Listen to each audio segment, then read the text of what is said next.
Hello and welcome to episode 3 of the SMSF Diaries. This week's episode I want to touch on something that's a bit topical around self-managed super funds and cryptocurrency.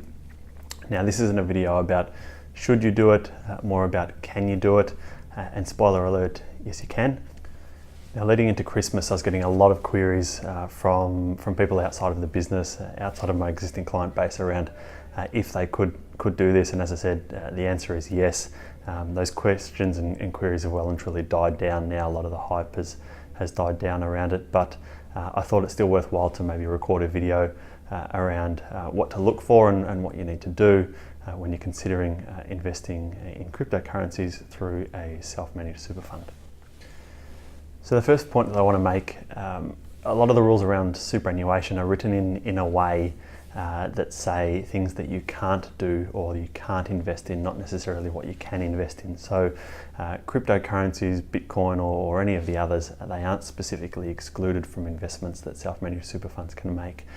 So you get a tick there in that yes, they are allowable under superannuation law.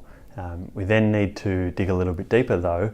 When you're dealing with self-managed super funds, it's not just the law that you need to worry about, it's the trust deed that your self-managed super fund is operating under and some of the other things that go along with that as to whether you can actually invest through your specific self-managed super fund into cryptocurrencies. So the first thing to look at is the trust deed.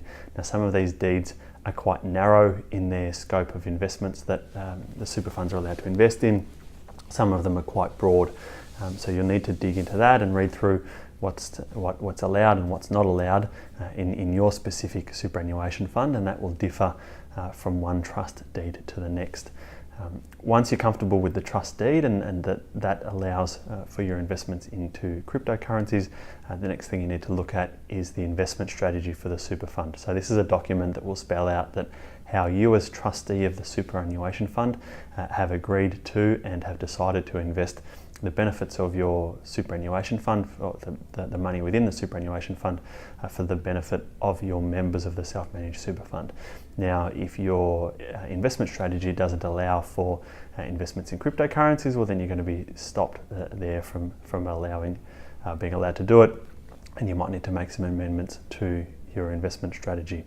Now, the investment strategy, the purpose around that is to help support the investment of the benefits within your super fund in line with what's called the sole purpose test. Now the sole purpose test says that the self-managed super fund needs to be maintained for the sole purpose of providing retirement benefits for the members of the self-managed super fund. And in the event of death before retirement, it's to provide benefits to the dependents of the member. So any investments you're making in your self-managed super fund, you really need to keep the sole purpose test in the back of your mind and say, am I doing this or making this investment for the sole purpose of increasing the retirement benefits for the members of my super fund? If I can use the example of collectibles. So your self-managed super fund is able to invest in things like artwork, old cars, wine, those kind of things. So the members of the super fund can't have access to or benefit from those investments, those collectible investments within the self-managed super fund. If we use the example of artwork, you're not allowed to hang an artwork, a piece of art that's owned by the self-managed super fund. You're not allowed to have that hanging in your own house, for example, and for you to benefit from having that on the wall and enjoying that piece of artwork in your house. If we take this example of not being allowed to benefit from collectibles within self-managed super funds or other assets more broadly, it leads on to storage. Now, where you're investing in collectibles, those assets need to be stored appropriately.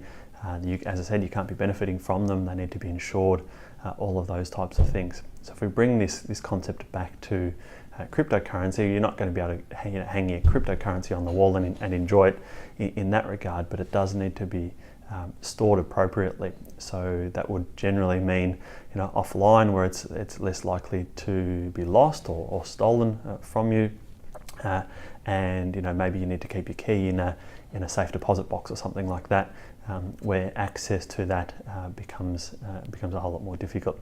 So storage is a key issue when you're investing in cryptocurrencies, because there are specific rules in terms of self-managed super fund for the appropriate storage and maintenance of any of the investments that you're making within your super fund. And then the final piece of the puzzle that I want to cover off on is the purchase of the actual cryptocurrency. So you're going to need a clear paper trail of the self-managed super fund paying for the coin or part thereof, the coin that is being purchased by the self-managed super fund. So you'll need a transaction through the bank account, for example, to show the purchase of the coin.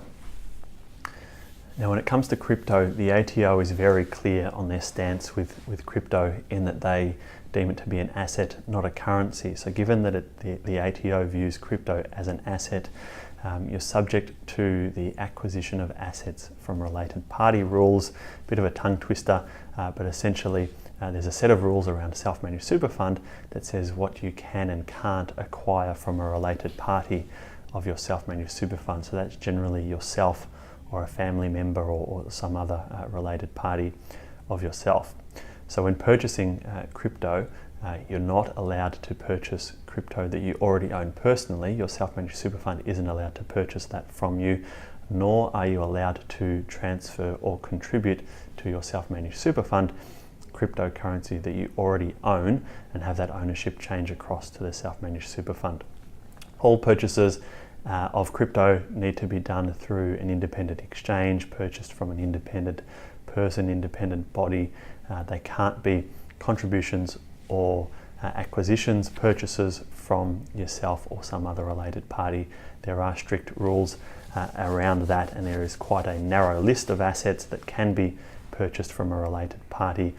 Given the ATO's stance on crypto that it's an asset rather than a currency, you are really restricted on that, and it does need to come from an independent exchange, third-party transaction.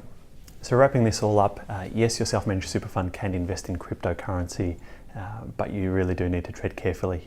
You need to make sure your deed is up to scratch and allows for it. You need to make sure your investment strategy is up to scratch and allows for it, and that you're making investments in line with the sole purpose test.